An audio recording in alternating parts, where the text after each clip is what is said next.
Hi, good morning, guys. And today, this is the second day of Atomic Habit book की second video है. And in this video, we are talking about the fundamentals. Okay, why the tiny changes make a big difference. Okay, and I hope all you guys are fine and healthy. Okay, so don't waste any time. Let's begin. The first chapter is The Surprising Powers of Atomic Habits.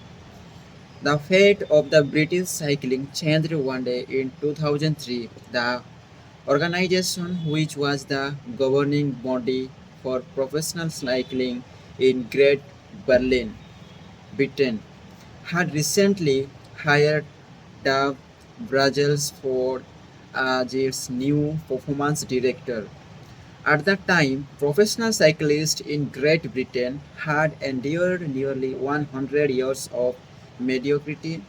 Since 1980, British riders had won just a single gold medal at the Olympic Games, and they had fared even worse in cycling's biggest race, the Tour de France.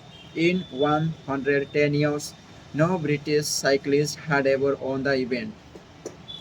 In fact, the performance of British riders had been so wonderful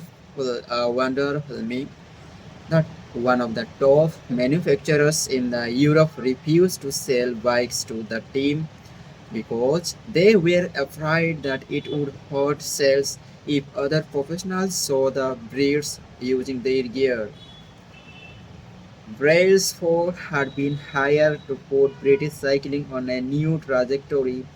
What made him different from previous coaches was his relentless commitment to a strategy that he referred to as the aggregation of marginal gains, which was the philosophy.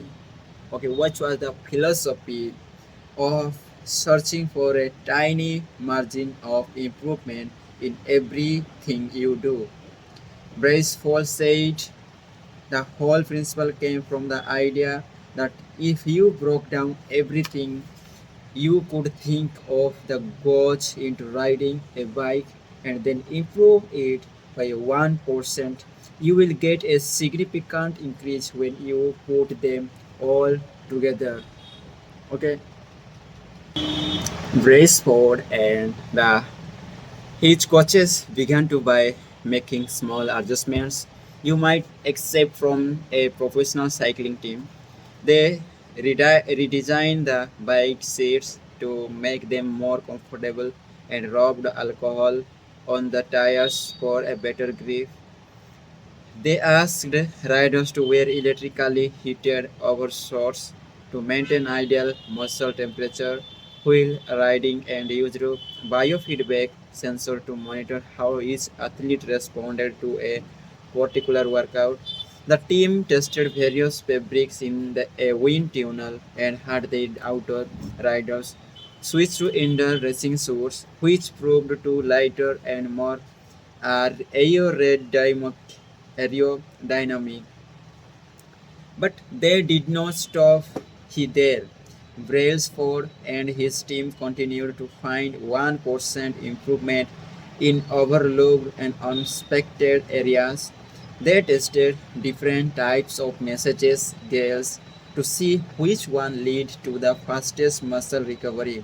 They hired a surgeon to teach each rider the best way to wash their hands to reduce the chances of chanting a cold. They determine the type of pillow and mattresses that lead to the best night's sleep for each rider. They even painted the inside of the team truck white, which helped them spot little bits of dust that would normally slip by unnoticed but could degrade the performance of the finely tuned bikes. As this and hundreds of other small improvements accumulated, the result come faster than anyone could imagine. Just 5 years after Brailsford took over, the British cycling team dominated the road and the track cycling events at the 2018 Olympic Games in Beijing, where they won an outstanding 60% of the gold medals available. 4 years later, when Olympic Games came to London, the Brits raised the bar as they set 9 Olympic records and 7 world records. That same year, Bradley Wiggins began become the first British cyclist to win the Tour de France. The next year, his teammate Chris Froome won the race, and he would go to win again in 2015, 16, and 17, giving the British team five Tour de France victories in 6 years. During the 10 years span from 2007 to 2017, British cyclists won 178 World Championships and 66 Olympic and Paralympic gold medals and captured 5 Tour de France victories in what is widely regarded as the most successful run in cycling history.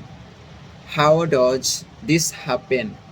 How does a team of previously ordinary athletes transform into world champions with tiny changes that at first glance would seem to make a modest difference at best?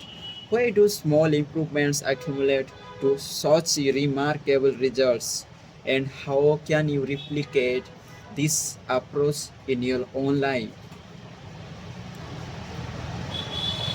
Now we know that why small uh, habits make a big difference. It is easy to overestimate the importance of the one defining moment and understanding which the value of making small improvements on a daily basis. Too often, we convince ourselves that massive success requires massive action, whether it is losing weight, building a business, writing a book, winning a championship, or achieving any other goal. We put pressure on ourselves to make some shattering improvement that everyone will talk about. Meanwhile, improving by 1% isn't particularly notable. Sometimes it is not even noticeable, but it can be far more meaningful, especially in the long run. The difference a tiny improvement can make over time is outstanding. Here is how the math works out.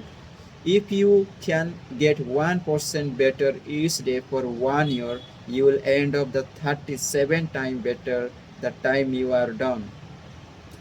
Conversely, if you get 1% worse each day for 1 year, you will decline nearly down to zero. What starts what starts as a small win or minor setback accumulates into something much more. Okay? 1% better every day. Okay. 1% worse every day for 1 year. Okay. 1% better for 1 year. Okay. Habits are the compound interest of the self improvement, the same that money multiplies through compound interest. The effect of your habit multiply as you repeat them. They seem to make little difference on any given day, and yet the impact they deliver over the months and years can be enormous. It is only when looking back to 5 or perhaps 10 years later that the value of good habits and the cost of bad ones comes strikingly apparent. This can be difficult concept to appreciate in daily life. We often dismiss small changes because they don't seem to matter very much in the moment. Okay. If you save a little money now, you are still not a millionaire. If you go to the gym 3 days in a row, you are still out of shape. If you study Mandarin for an hour tonight, you still haven't learned the language. We make a few changes, but the results never seem to come quickly, and so we slide back into our previous routines. Unfortunately, the slow pace of transformation also makes it easy to let a bad habit slide. If you eat an if you eat an unhealthy meal today, the scale does not move much. Okay? If you work late tonight and ignore your family, they will forgive you. If you procrastinate and put your project off until tomorrow, there will usually be time to finish it later. A single decision is easy to dismiss, but when we repeat 1% error day after day by replicating poor decisions, duplicating tiny makes, and real rationalizing little excuses, our small choices compound into toxic results. It's the accumulation of many missteps, a 1% decline here and there that eventually leads to a problem. The impact created by a change in your habit is similar to the effect of shifting the route of an airplane in aeroplane by just a few degrees. Imagine you are flying from Los Angeles to New York City. If a pilot leaving from LAX adjusts the heading just 3.5 degrees south, you will land in Washington DC instead of New York. Such a small change in barely noticeable at takeoff. The nose of aeroplane moves just a few feet, but when magnified across the entire United States, you end up 100 miles apart. Similarly, a slight change in your daily habit can guide your life to a very different destination. Making a choice that is 1% better or 1% worse seems significant in the moment, but one over the spam. I geeked out. I actually calculated this. Washington DC is about 225 miles from New York City. Assuming you are flying on a 747 or an Airbus A380, changing the heading by 3.5 degrees as you leave Los Angeles likely causes the nose of the aeroplane to shift between 7.2 to 7.6 feet or about 86 to 92 inches. A very small shift in direction can lead to a very meaningful change in the destination. Okay, the span of moments that make of a life, these choices determine the difference between who you are and who you could be.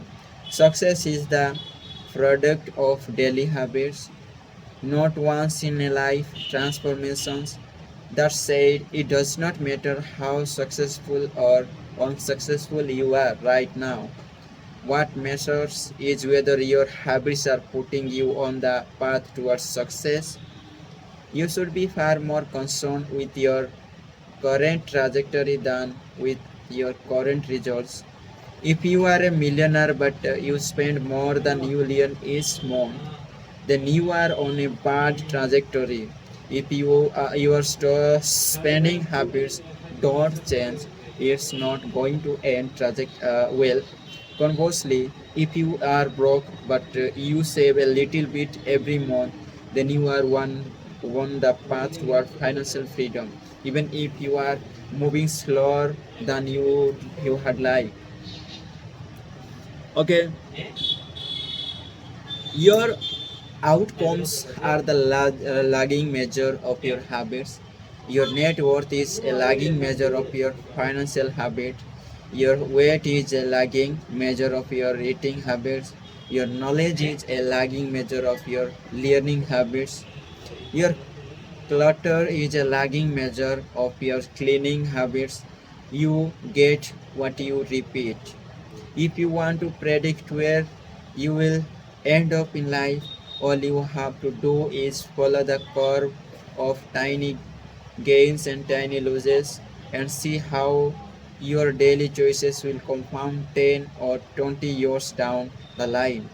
Are you spending less than you earn each month? Are you making it into the gym each week? Are you reading books and learning something new each day? Teeny uh, battles like these are the ones those will define your future self. Time magnifies the margin between the success and failure. It will multiply whatever you feed it. Good habits make time your ally. Bad habits make time your enemy. Habits are a double-edged sword. Bad habits can cut you down just as easily as good habits can build up of which is why understanding the detail is crucial. You need to know how habits work and how to design them to your liking so you can avoid the dangerous half the blade. Okay, your habits can compound for your against you. Okay, then okay, there is positive compound and negative compound. Okay, there is a okay, negative compound and positive compound. Then what progress is really like? Imagine that you have an ice cube sitting on the table in front of you. The room is cold and you can see your breath. It is currently 25 degrees above. Slowly the room begins to heat up. 26 degrees, 27, 28. The ice cube is still sitting on the table in front of you. 29 degrees, 30, 31. Still nothing has happened. Then 32 degrees, the ice begins to melt. A 1 degree shift seemingly no different from the temperature increases before it has unlocked a huge change. Breakthrough moments are often the results of many previous actions which build up the potential required to unleash a major change. This pattern shows up everywhere. Cancer spends 80% of its life undetectable, then takes over the body in months.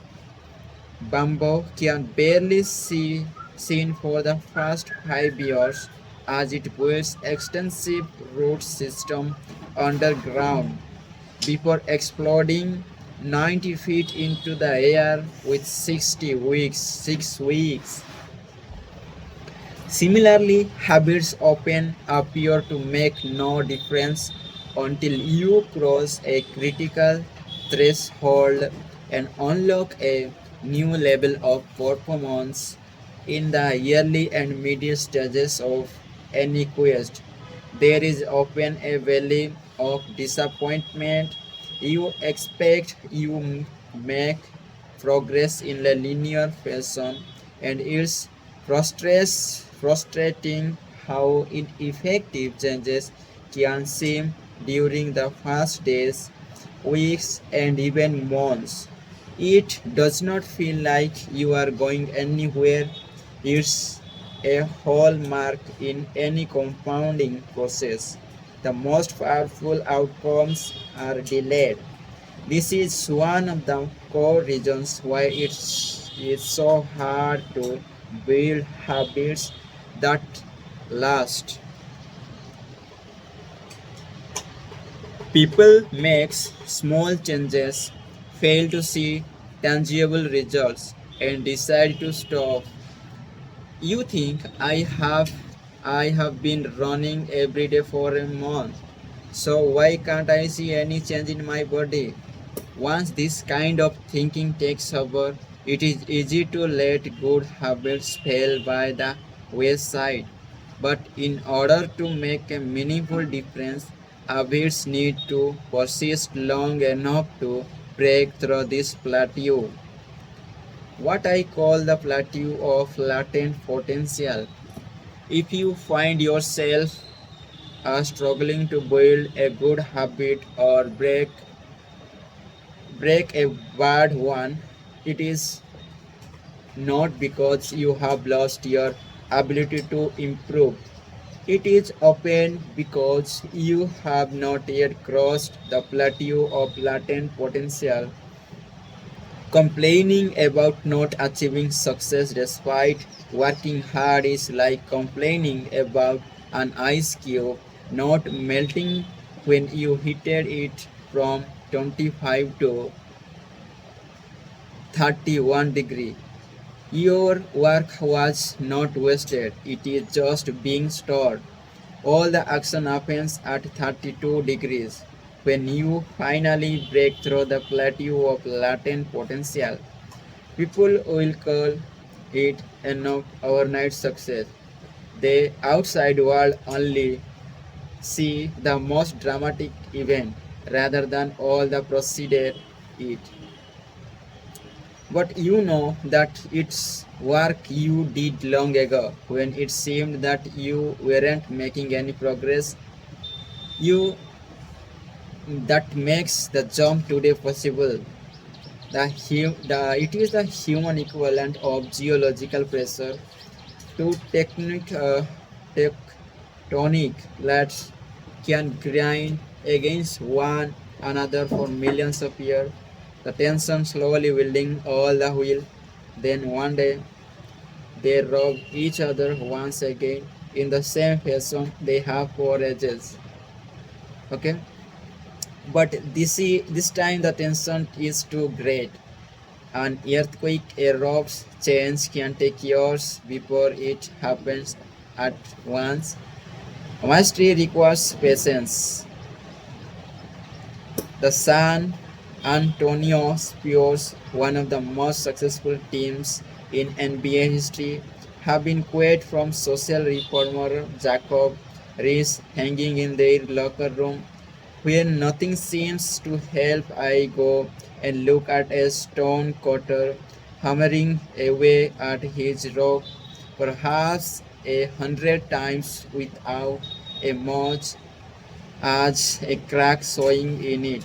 Yet at the 101st blow, it will split in two, and I know it was not that last blow that did it, but all that had gone before. The plateau of latent potential. Okay, all big things came from small beginnings. The seed of habits is a small, tiny decisions, but as the decision is repeated, a habit sprouts and grows stronger. Roots entrench themselves and branches grow. And task of breaking a habit is like uprooting a powerful oak within us, and the task of building a good habit is like cultivating a delicate flower one day at a time. But what determines whether we stick with a habit long enough to survive the plateau of latent potential and break through to the other side? What is the that causes some people to slide into unwanted habits and enables others to enjoy the compounding effects of good ones. Forget the goals, focus on the systems instead. Prevailing wisdom claims that the best way to achieve what we want in life, getting into better shape, building a successful business, relaxing more and worrying less, spending more time with friends and family, is to set specific actionable goals.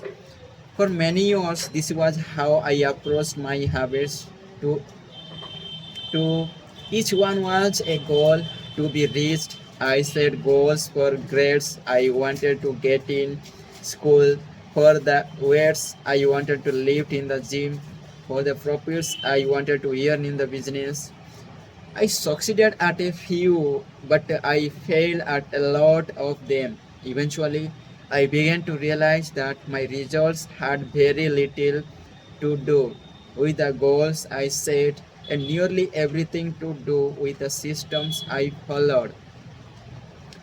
That's the difference between system and goals.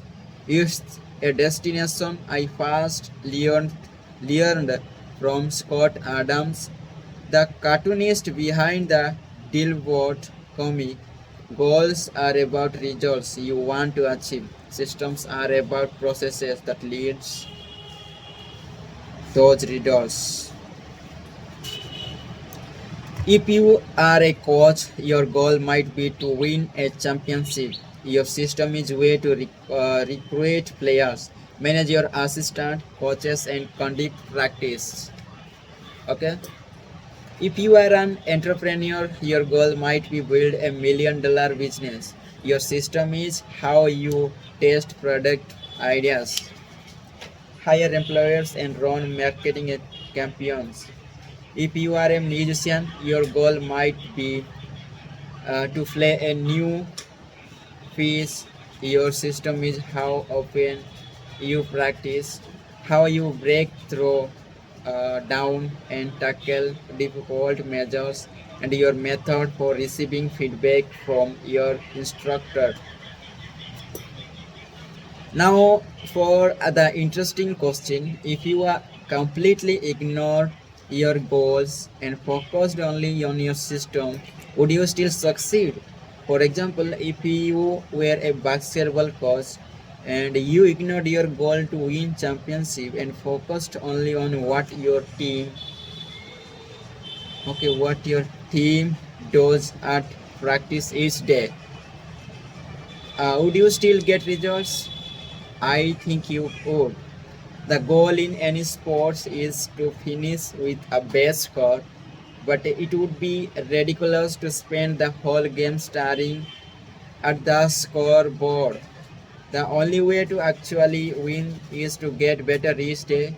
In other words, in 3 times Super Bowl winner Bill Walsh. Okay, the score takes care of itself. The same is true for other areas of life.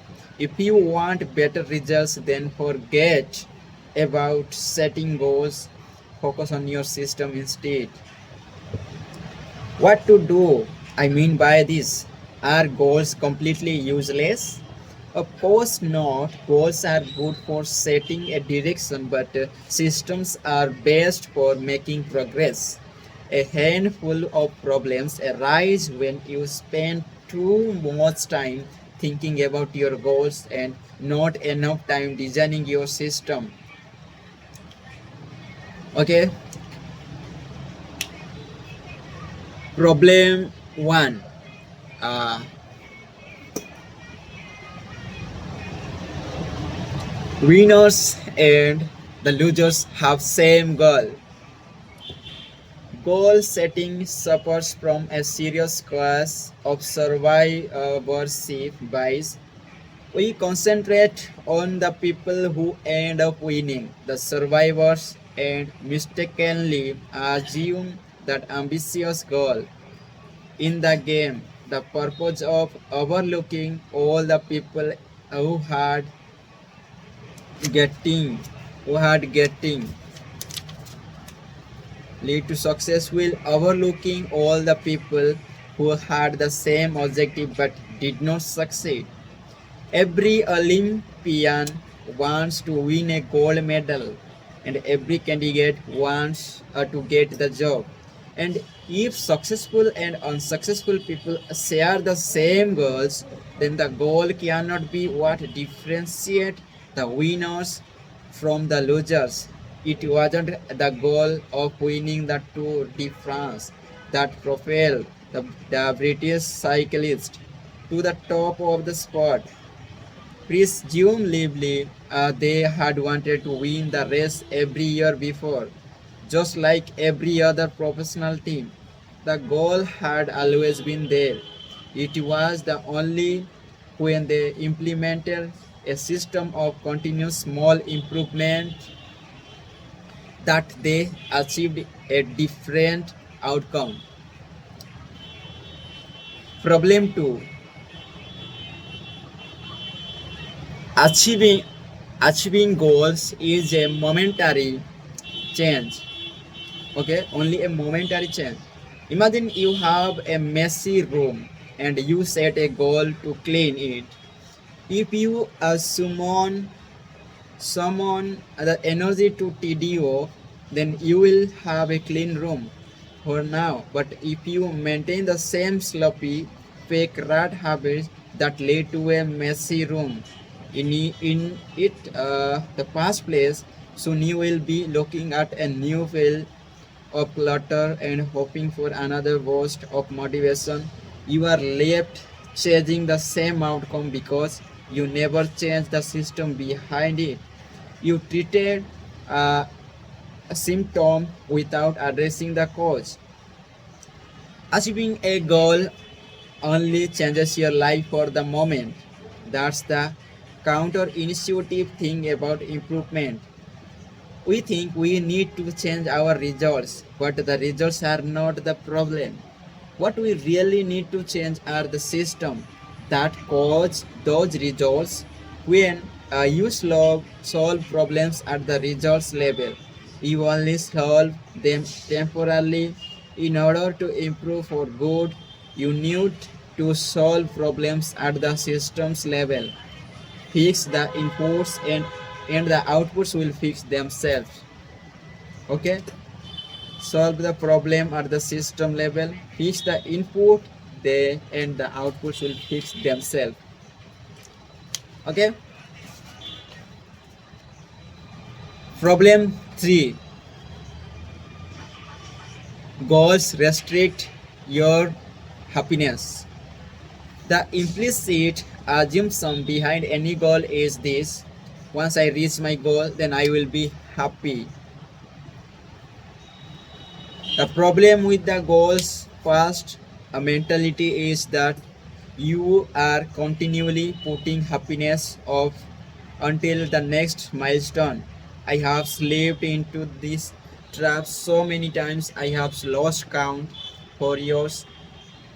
Happiness has was always something for my future self to enjoy.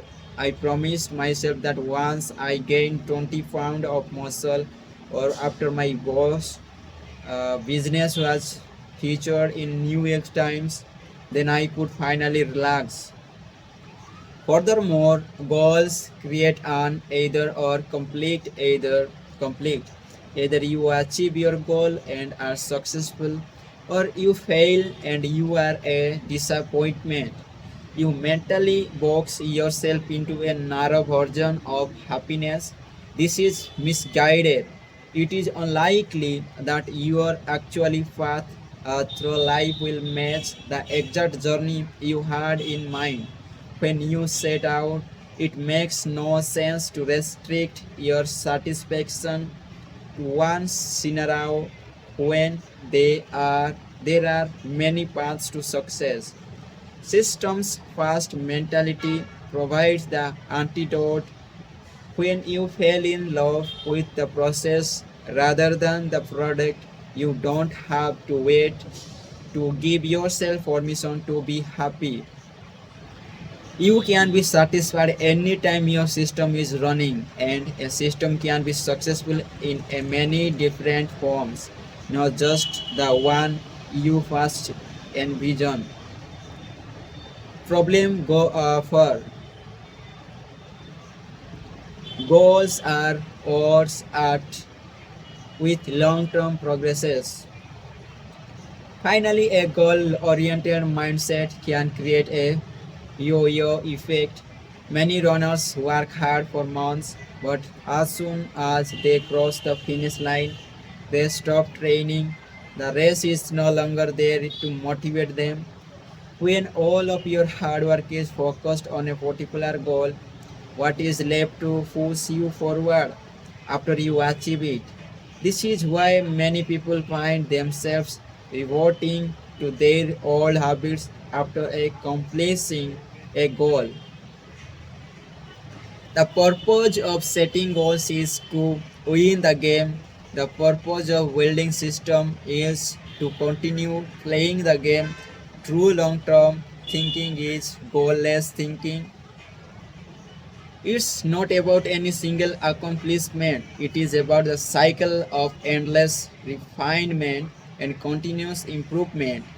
Ultimately, it is your commitment to the process that will determine your progress. Okay. Ultimately, it is your commitment that to the process is determine your progress. A system of atomic habits.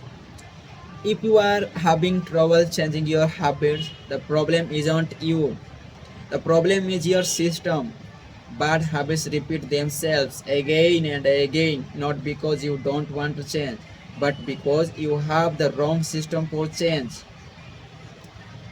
Okay, you do not rise to the level of your goals, you fail to the level of your systems, focusing on the overall system rather than a single goal. This one of the core themes of this book. Okay, focusing on the overall system rather than a single goal is one of the core themes of this book. It is also one of the deeper meaning behind the word atomic.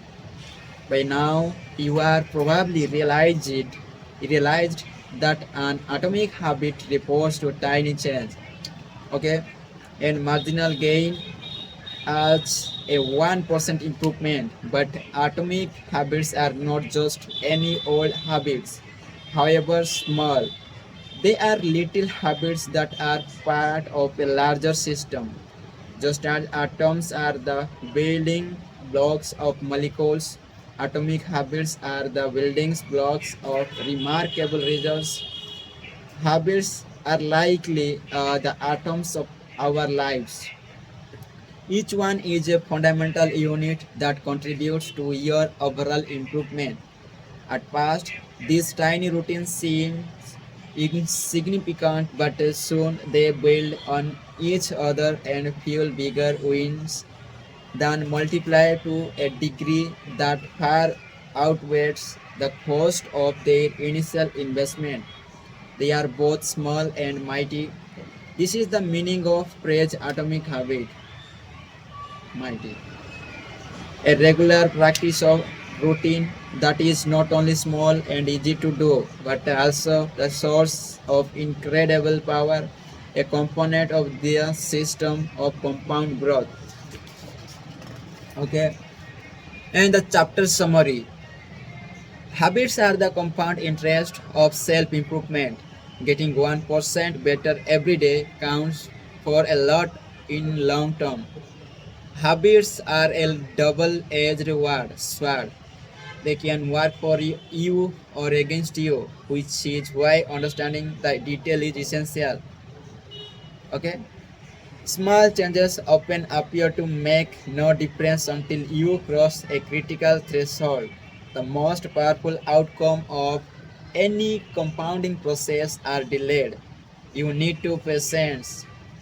An atomic habit is a little habit that is part of a larger system. Just as atoms are building blocks of molecules, Atomic habits are the building blocks of remarkable results. If you want better results, then forget about setting goals. Focus on your system instead. You do not rise to level of your goals. You fail to the level of your systems. Okay? This is the all about the first chapter of this book, Atomic Habit. Okay? This is the uh, surprising power of atomic habit. Okay, what are the surprising we talk in this video, and thank you for watching and see you in next video. I hope all you guys are happy and joyous and calm with peace, and see you in next video with new energy, new happiness, new joys. Okay, see you next. Thank you for being with me.